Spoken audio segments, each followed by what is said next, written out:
di DTKT, di mana topik obrolan kali ini yang sekiranya memang nggak penting-penting amat, cuman seenggaknya bisa nambahin referensi di referensi pengetahuan lo yang nggak banyak-banyak amat, lumayan nambahin, dan juga referensi buat bahan obrolan nantinya di tongkrongan lo juga. Oke, kalau gitu kembali lagi gue ingetin di awal video ini hanya mengandung atau berisikan muatan atau konten yang memang itu berasal dari opini gue sendiri, tidak bermaksud untuk menjatuhkan orang lain atau menjelek-jelekan suatu pihak.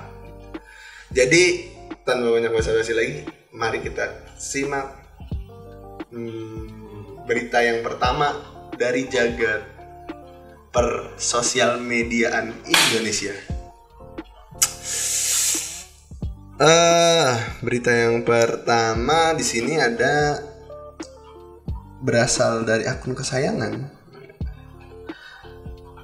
Lambe Turah di Instagram. Ada berita netizen Indonesia paling tidak sopan se-Asia Tenggara. Netizen Indonesia paling enggak sopan di Asia Tenggara. Kayaknya yang selalu jadi highlight tuh Indonesia memang netizennya ya. Jadi kayak mungkin nantinya Indonesia terkenal bukan dengan wisata alamnya, bukan dengan wisata horor mistis, juga ada kan tuh wisata kuliner, bukan wisata pernetizenan mungkin nantinya. Karena kembali lagi di sini kita lihat ya, maksudnya kayak banyak banget juga komentar yang memang paling enggak sopan tapi paling barbar, cerdas, sekaligus bisa bikin seseorang terkenal dalam waktu cepat. Jadi siapapun yang mau terkenal dalam waktu cepat silakan ke Indonesia, atau Anda kirim konten dari sana, negara Anda. Cuman ya kembali lagi di sini kita bahasnya yang enteng-enteng aja ya. Menurut gua memang ya ini tuh bener adanya memang. Maksudnya kalau dibilang sopan, nggak ada sopannya. Tata krama juga nggak ada. Menghormati sesama pengguna media sosial ini juga nggak ada gitu. Cuman memang netizen Indonesia tuh dia kadang-kadang tuh yang sekalinya ada yang cerdas banget, kayak filsafat lah, kayak ahli segala ahli lah. Itu wah gila, kacau lah pokoknya. S3 pun kalah sama dia itu ya kan. Cuman ada juga yang kerjanya cuman menghujat aja, ngejatuhin orang, sampai keluarganya pun merasa tuh dirinya rendah gitu. Bukan cuman orang yang dihujat, sekeluarga merasa dirinya rendah gitu. Mereka tuh bukan siapa-siapa, mereka tuh sampah. Tapi di lain sisi juga netizen Indonesia apa ya, skill untuk mencari atau kemampuan untuk mencari suatu sumber informasi itu sangat luar biasa. Contohnya ya kita lihat mungkin di konten selanjutnya, nanti gue kasih contohnya. Nah, kembali lagi ke netizen ini, dan juga di Twitter sampai ada Miari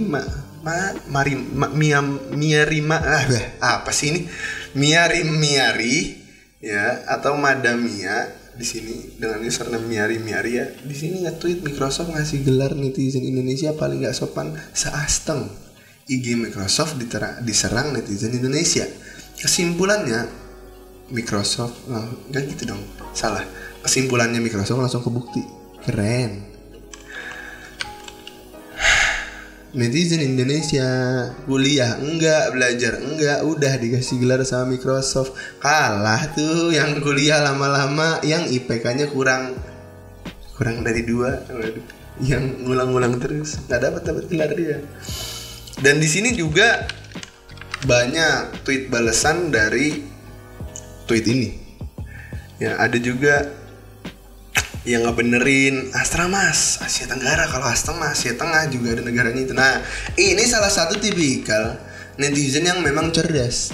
Jadi dia mengkoreksi tanpa adanya hujatan di dalamnya ya. Jadi memang hanya sekedar mengingatkan gitu kurang lebihnya. Dan di sini juga ada juga ya beberapa spekulasi dari netizen Indonesia yang bisa kalian baca sendiri ya, seperti ngeri kalau Microsoft ntar tiba-tiba bikin kebijakan warga Indonesia dilarang menggunakan software dari Microsoft. Gimana ntar kondisi perkantoran Indonesia? Nggak mungkin juga sih. Dia kan juga dapat cuan, ya kan? Microsoft banyak sekali pengguna di Indonesia, walaupun banyak yang crack juga. Wah. Ya cuman nggak mungkin sampai ditutup. Mungkin diblokir lah untuk sementara. Nggak nyampe begitu harus. Dan di sini juga sampai ada tuh, ini gue yakin banget ini screen capture dari Instagram Microsoft itu sendiri gitu ya kan. Dan memang banyak kembali lagi netizen menyerang official akun Instagram yang milik Microsoft. Dan memang banyak yang bilang mulai dari boykot atau belum mau gue hujat, ntar kenal mental breakdance lagi. Microsoft nggak bakal kena mental breakdance. Bahkan karyawannya lebih sejahtera. Karyawan Microsoft itu jauh lebih sejahtera ketimbang anda yang masih kerja di kantoran, yang gajinya nggak gede-gede amat tapi kerjaannya banyak. Mereka hidup udah bahagia. Jadi nggak bakal sampai kena mental breakdance tuh, nggak bakal lah. Lagian mental apa yang sampai bisa ngedance gitu? Nggak lucu itu. Skip.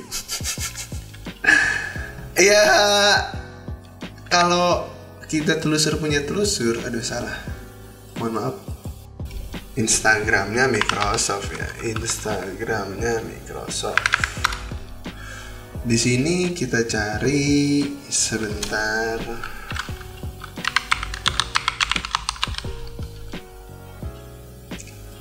Kalau kita lihat di sini di Instagramnya Microsoft itu sendiri, semua hampir, bahkan posting terakhirnya yang gue lihat kemarin itu yang tadinya masih ada kolom komentarnya hilang kolom komentar. Di disable semua kolom komentarnya habis. Jadi di sini bisa lo lihat cuman ada like aja yang ditunjukin, di sini nggak ada kolom komentarnya, udah nggak ada sama sekali. Gitu. Semuanya like. Kemarin sih sempat masih ada yang ada komen nih, masih ada komentar itu terakhir nih. Dan ini tuh ramai banget, 21.000. Microsoft 100% accurate. Mantap. Saya like dulu. Jadi nggak cuman paranormal atau peramal yang bisa meramalkan suatu kejadian, Microsoft pun bisa. Akhirnya diserang netizen. Survei Microsoft ternyata sudah benar sejak dulu sudah terbukti. Memang nggak usah disurvei. Ngapain sih Microsoft tuh sebenarnya buang-buang waktu buat survei netizen Indonesia itu tingkat kesopannya berapa? Mungkin untuk data yang konkret sih boleh ya, maksudnya untuk bisa hitam di atas putih lah kita tampilkan data. Cuman nggak usah disurvei juga udah ketahuan tingkat kesopanannya ya. So-so. Ya cuman kembali lagi ke kebijakan orangnya, bukan kebijakan orang, maksudnya dari orangnya sendiri. Maksudnya dia tuh mau nggak sih bersikapnya tuh jangan sampai keterlaluan gitu, jangan, jadi menjaga attitude lah walaupun di dunia maya gitu. Ya gue tahu dunia maya itu ya sangat bebas memang. Cuman berkaca dari banyaknya tragedi yang terjadi di dunia persosial mediaan di Indonesia maupun ya dimanapun lah di internet, cuman terkhusus di negara kita ini banyak sekali masalah-masalah yang terjadi hingga berujung klarifikasi. Ya, nah jangan sampai kalian yang lagi sial tiba-tiba keciduk, ya kan? Ada tukang bakso di depan kamar kalian, di rumah kalian, tiba-tiba Anda ditangkap gitu. Akhirnya bikin klarifikasi. Mending kalau bisa klarifikasi. Kalau tiba-tiba pulang tinggal nama kan bahaya. Ya pokoknya di sini banyak banget lah komentar sampai ditutup dong komennya. Gue bangga tapi ngakak banget anjir. Anda kok sudah dikasih gelar bang? Iya bangga sih kalau dikasih gelar. Ya udahlah. Iya, dia bangga dengan gelar netizen paling tidak sopan dan dia salah satunya. Dan gue yakin juga banyak banget orang-orang di sini ya, maksudnya kayak yang membela kayak iya nih netizen gini. Anda juga salah satunya yang pernah menghujat orang-orang itu sebenarnya. Jadi Anda tuh bagian dari netizen yang tidak sopan itu, playing victim, seolah-olah Anda tuh menasehati diri Anda sendiri. Ya udahlah kalau gitu lah, so hidup Anda aja lah, gitu kan. Nah di sini gue juga cukup prihatin sih sebenarnya, cuman bener-bener kolom komentarnya tuh hilang. Yang tadinya tuh kalau kita lihat rata-rata komentarnya 200, 100, 300, 100, 200, 100, 200, 200, 100. Ini ya postingan terakhir yang bisa dikomentarin itu sampai 21.900, berkali-kali lipat dari rata-rata komentar yang memang biasanya ada di posting akun official ini gitu.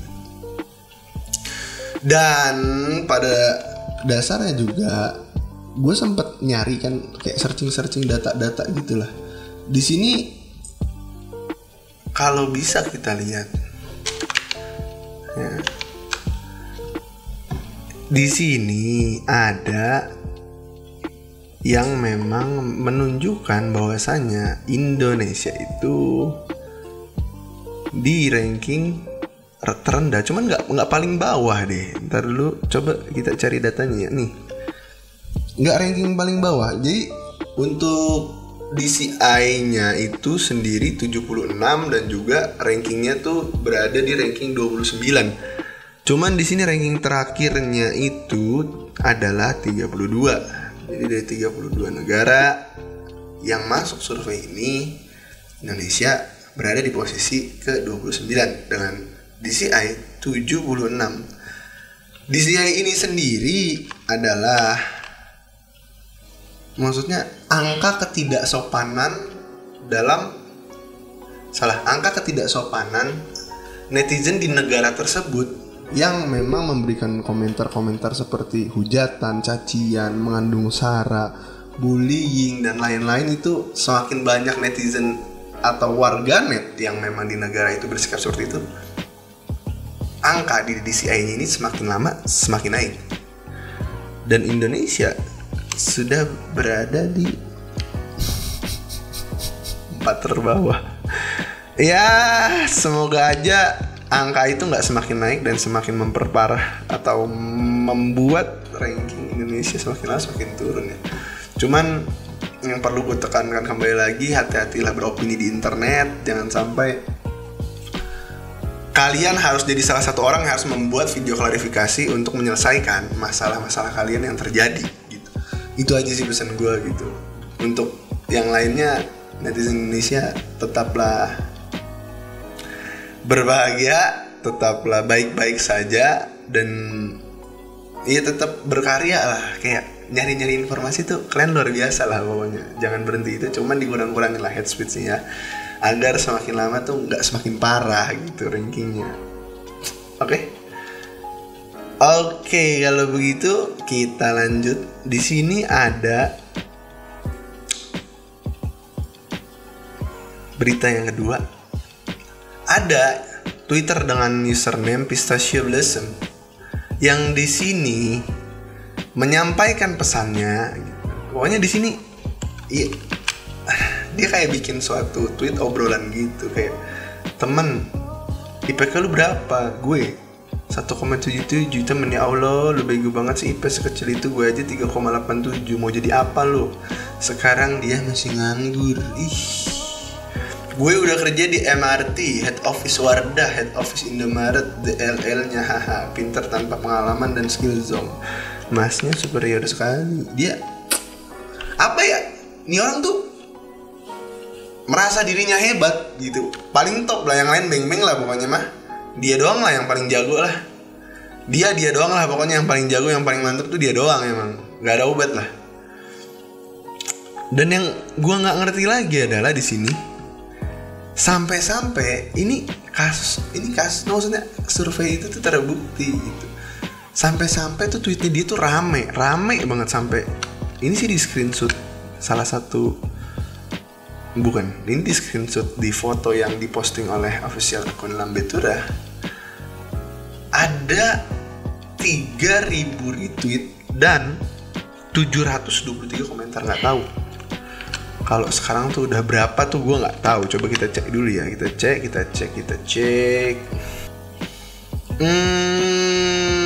Kayaknya dinonaktifin gitu. Kayaknya akunnya dia dinonaktifin. Cuman oke, pokoknya di sini banyak banget dah. Ini rame banget juga. Dan juga di sini sekiranya tuh apa ya, kayak dia tuh sebenarnya pengen memberikan pesan yang positif. Intinya tuh itu gitu. Cuman caranya salah gitu. Dia tuh seolah-olah apa ya, dia tuh direndahin IPK-nya 1,77, cuman dia ngerendahin balik gitu. Kayak pintar tanpa pengalaman dan skill sama dengan Zong. Sampai sekarang dia masih nganggur gitu.